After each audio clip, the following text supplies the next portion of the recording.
Is Tom Brady being a selfish jerk for not retiring to spend time with Gisele and the kids?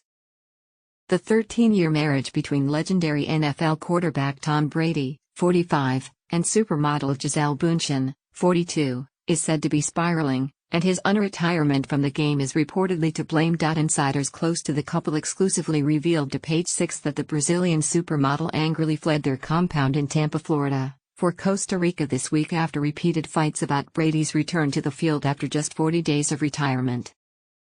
There's been trouble in the marriage over his decision to unretire, a source said.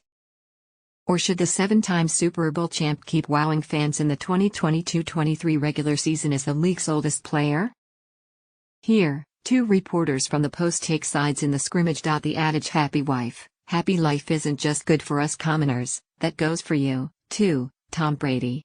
You sacrificed so much by giving up the game for a grand total of 40 days, while your very successful wife has ditched the spotlight to stay home with kids Benjamin Rain, 12, and Vivian Lake, 9. Brady also has a son, John Jack Edward, 15, with his ex, Bridget Moynihan.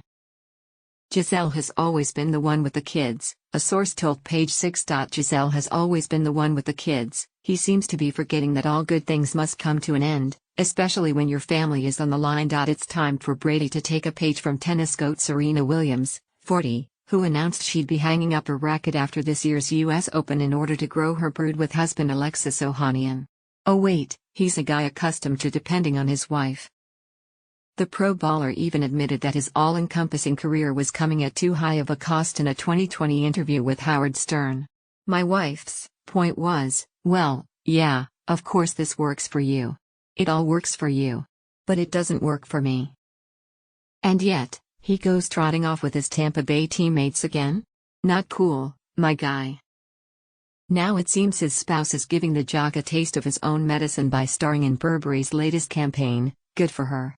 In her absence, Brady is left to do the heavy lifting with their children.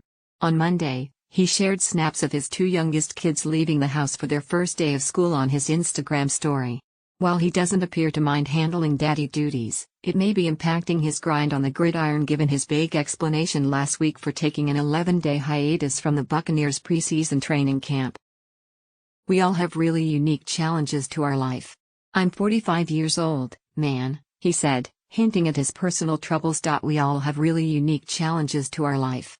I'm 45 years old, man. Well, Brady, here's a life hack. Take off the jersey and slip on an apron. Game time is over.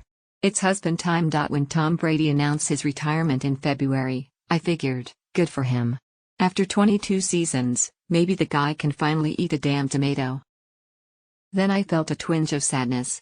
Being similarly aged to Brady, I felt his retirement was a referendum on my own youth and the official end to Gen Xers being fit enough to don a uniform. At a geriatric football age, Brady has not only stayed healthy but dominated the NFL, making mincemeat of defensive players young enough to have been sired by him.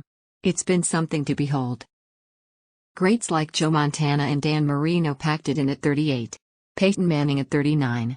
Brett Favre hung it up at 41. At 44, Brady became the oldest quarterback to win a Super Bowl. At 45, he is as agile as if he had been swimming in the pool with Wilford Brimley and Cocoon. We all know he lives a monastic life, abstaining from caffeine, gluten and certain veggies and sticking to a strict fitness routine with resistance bands to preserve his pliability. He is a science experiment in motion. And how inspiring. If he could get knocked around by a bunch of 300-pound men and still win titles, what could us recreational athletes achieve in middle age and beyond?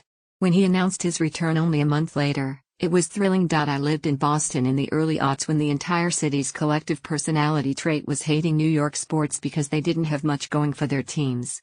And then Brady, along with the 2004 Red Sox, quickly changed Beantown's fortunes, turning this Giants fan into a Brady hater. When he switched his jersey to Tampa, I suddenly lost my taste for the Brady haterade and started to root for this guy because, well, no one could script such an incredible story without mixing in a dash of science fiction. He won the Super Bowl, taking an axe to the narrative that he was only a star because he fit into Bill Belichick's winning system. And he helped do to Tampa what he did to Boston, turn it into Tampa Bay. Maybe Brady's one defect is that he can't keep a promise to his wife, who has essentially put her career on hold to raise their children. But Brady's return is the league's gain. And unless the Giants make a miraculous run at the Vince Lombardi Trophy this year, I'll be rooting for Brady to collect another ring. Let's hope he also still has his wedding ring after his football chapter finally ends.